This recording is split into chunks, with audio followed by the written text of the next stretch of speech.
ವಿಶ್ವಾಗ್ರ ವಿಜ್ಞಾನಾಲಯ ಗ್ರಾಮೀಣ ಕರ್ನಾಟಕದ ಶಿಕ್ಷಣ ಪರಿವರ್ತನೆಯ ಸಮಗ್ರ ಮಾದರಿ ಇದು. ವಿಶ್ವಾಗ್ರದ ಶಿಕ್ಷಣ ದರ್ಶನದಲ್ಲಿ ಓದು, ಅರ್ಥ, ಅನುಭವ, ವಿವೇಕ ಎಂಬುದು ಸಂಪೂರ್ಣ ಶಿಕ್ಷಣ ಚಕ್ರ.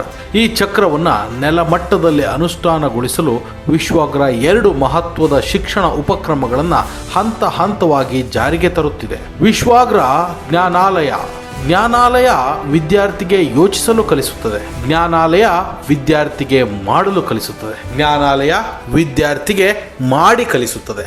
ಈ ವಿಶ್ವಾಗ್ರ ಜ್ಞಾನಾಲಯದ ಆರಂಭ ಇದೇ ಫೆಬ್ರವರಿ 15, 2026. ಇದರ ಮೂಲ ಉದ್ದೇಶ ಏನಪ್ಪಾ ಅಂತಂದ್ರೆ ಗ್ರಾಮೀಣ ವಿದ್ಯಾರ್ಥಿಗಳಲ್ಲಿ ಓದುವ ಸಂಸ್ಕೃತಿಯನ್ನ ಬೆಳೆಸುವುದು, ಭಾಷಾ ಕೌಶಲ್ಯ, ಚಿಂತನಾ ಶಕ್ತಿ ಮತ್ತು ಜ್ಞಾನವನ್ನು ವಿಸ್ತರಣೆ ಮಾಡೋದು, ಪುಸ್ತಕಗಳ ಮೂಲಕ ಶಿಸ್ತು, ಏಕಾಗ್ರತೆ ಮತ್ತು ಆಲೋಚನೆಗೆ ದಾರಿ ಮಾಡಿಕೊಡೋದು. ಇದರಲ್ಲಿ ಪ್ರಮುಖ ಅಂಶಗಳು ಅಂತಂದ್ರೆ 5ರಿಂದ 12ನೇ ತರಗತಿಯ ವಿದ್ಯಾರ್ಥಿಗಳಿಗೆ ಹೊಂದುವಂತ ಪುಸ್ತಕ ಸಂಗ್ರಹ ಮಾಡಲಾಗುತ್ತದೆ. ಕನ್ನಡ ಮತ್ತು ಇಂಗ್ಲಿಷ್ ಓದು, ಪಠ್ಯಾಧಾರಿತ, ಕೌಶಲ್ಯಾಧಾರಿತ ಮತ್ತು ಜೀವನ ಮೌಲ್ಯಾಧಾರಿತ ಪುಸ್ತಕಗಳು ಇಲ್ಲಿರ್ತವೆ. ಶಾಂತ, ನಿಯಮಿತ ಮತ್ತು ಮಾರ್ಗದರ್ಶಿತ ಓದು ವಾತಾವರಣವನ್ನ ಇಲ್ಲಿ ಕ್ರಿಯೇಟ್ ಮಾಡಲಾಗುತ್ತದೆ. ಜ್ಞಾನಾಲಯವು ವಿದ್ಯಾರ್ಥಿಯ ಬುದ್ಧಿಶಕ್ತಿಗೆ ನೆಲೆ ಹಾಕುತ್ತದೆ. ವಿಶ್ವಾಗ್ರ ಜ್ಞಾನಾಲಯ ಅನುಷ್ಠಾನ ಆರಂಭ ಏಪ್ರಿಲ್ 1, 2026.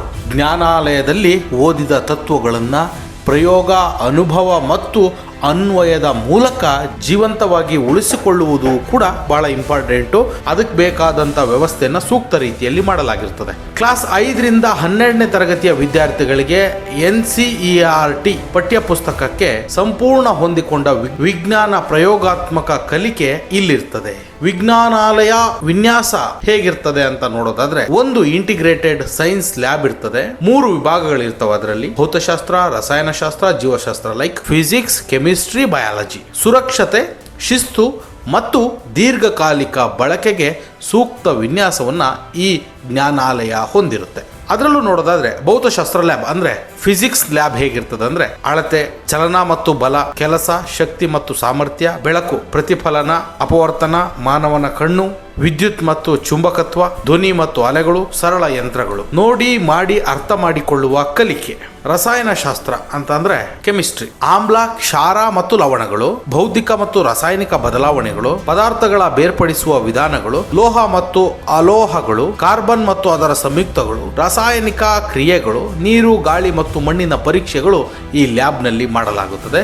ಇವೆಲ್ಲವಕ್ಕೂ ಸುರಕ್ಷಿತ ಮತ್ತು ಅರ್ಥಪೂರ್ಣ ಪ್ರಯೋಗಾತ್ಮಕ ಕಲಿಕೆಯನ್ನ ವಿದ್ಯಾರ್ಥಿಗಳು ಕಲಿಯುತ್ತಾರೆ. ಲಾಸ್ಟ್ನೇದು ಜೀವಶಾಸ್ತ್ರ ಅಂತಂದ್ರೆ ಬಯಾಲಜಿ, ಕೋಶ ರಚನೆ ಮತ್ತು ಕಾರ್ಯ, ಸಸ್ಯ ಮತ್ತು ಪ್ರಾಣಿ ತುಂಡುಗಳು, ಮಾನವ ಮತ್ತು ಸಸ್ಯದ ದೇಹಶಾಸ್ತ್ರ, ಪ್ರಜನನ ಮತ್ತು ವಂಶ ಪಾರಂಪರ್ಯಗಳ ಬಗ್ಗೆ ಪ್ರಯೋಗಗಳು, ಸೂಕ್ಷ್ಮ ಜೀವಿಗಳ ಬಗ್ಗೆ ಅರಿವು, ಪರಿಸರ ಮತ್ತು ಪರಿಸ್ಥಿತಿ ಶಾಸ್ತ್ರಗಳ ಬಗ್ಗೆ ಮಾಹಿತಿಯನ್ನ ಇಲ್ಲಿ ನೀಡಲಾಗುತ್ತದೆ. ಮತ್ತೊಂದು ಜೀವಿಯ ಜೀವವನ್ನು ತಿಳಿಸುವಂತಹ ಜೀವಶಾಸ್ತ್ರದ ಅಧ್ಯಯನ ಈ ಪ್ರಯೋಗಾಲಯದಲ್ಲಿ ನಡೆಯುತ್ತದೆ. ಇಲ್ಲೂ ಕೂಡ ಸುರಕ್ಷತೆ ಮತ್ತು ಮೂಲ ಸೌಕರ್ಯ ಏನಪ್ಪಾ ಅಂತಂದ್ರೆ ಅಗ್ನಿಶಾಮಕ ಉಪಕರಣಗಳಿರ್ತದೆ, ಪ್ರಥಮ ಚಿಕಿತ್ಸೆ ಮತ್ತು ಐ ವಾಶ್ ವ್ಯವಸ್ಥೆ ಇರ್ತದೆ, ರಾಸಾಯನಿಕ ಸಂಗ್ರಹ ವ್ಯವಸ್ಥೆ ಇರ್ತದೆ, UPS ಮತ್ತು ಕಂಪ್ಯೂಟರ್ ಏಕೀಕರಣ ಇರ್ತದೆ, ಲ್ಯಾಬ್ ಮ್ಯಾನ್ಯುಯಲ್ಗಳು ಕೂಡ ಕನ್ನಡ ಮತ್ತು ಇಂಗ್ಲಿಷ್ನಲ್ಲೂ ಇರ್ತದೆ.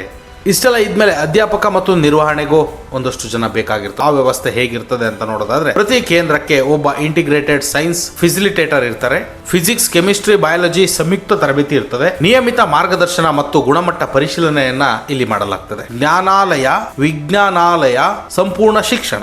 ಜ್ಞಾನಾಲಯ ಓದು ಮತ್ತು ಚಿಂತನೆಯನ್ನ ಕೊಟ್ರೆ, ವಿಜ್ಞಾನಾಲಯ ಪ್ರಯೋಗ ಮತ್ತು ಅನುಭವವನ್ನು ಕೊಡ್ತದೆ. ಎರಡೂ ಸೇರಿ ವಿವೇಕ, ಆತ್ಮವಿಶ್ವಾಸ ಮತ್ತು ಜೀವನ ಕೌಶಲ್ಯ ಇರ್ತದೆ. ಇದು ಕೇವಲ ಲೈಬ್ರರಿ ಅಥವಾ ಲ್ಯಾಬ್ ಅಲ್ಲ, ಇದು ಗ್ರಾಮೀಣ ಶಿಕ್ಷಣದ ಸಂಸ್ಕಾರದ ಪರಿವರ್ತನೆ. ಇದು ಕರ್ನಾಟಕದ 4,000 ಗ್ರಾಮಗಳು ಹಂತ ಹಂತವಾಗಿ ಶಿಸ್ತುಬದ್ಧವಾಗಿ ಅನುಷ್ಠಾನ ಆಗಲಿದೆ. ಈ ವಿಜ್ಞಾನಾಲಯ ಓದಲು ಕಲಿಸು, ಮಾಡಿ ಕಲಿಸು, ಬದುಕಲು ಕಲಿಸು ಎಂಬ ಮೂಲ ಆಶಯದೊಂದಿಗೆ ಇದು ಆರಂಭಗೊಳ್ಳುತ್ತದೆ. ಇದೇ ಫೆಬ್ರವರಿ 15, 2026 ವಿಶ್ವಾಗ್ರ ಜ್ಞಾನಾಲಯ ಆರಂಭ ಆದ್ರೆ ಏಪ್ರಿಲ್ 1, 2026 ವಿಶ್ವಾಗ್ರ ವಿಜ್ಞಾನಾಲಯ ಆರಂಭ ಆಗ್ತದೆ. ಗ್ರಾಮೀಣ ಭಾರತದ ಬುದ್ಧಿಶಕ್ತಿಯ ಜಾಗೃತಿಗೆ ವಿಶ್ವಾಗ್ರದ ದೀರ್ಘಕಾಲಿಕ ಶಿಕ್ಷಣ ಯಾತ್ರೆ ಇದಾಗಿದೆ. ಧನ್ಯವಾದಗಳು.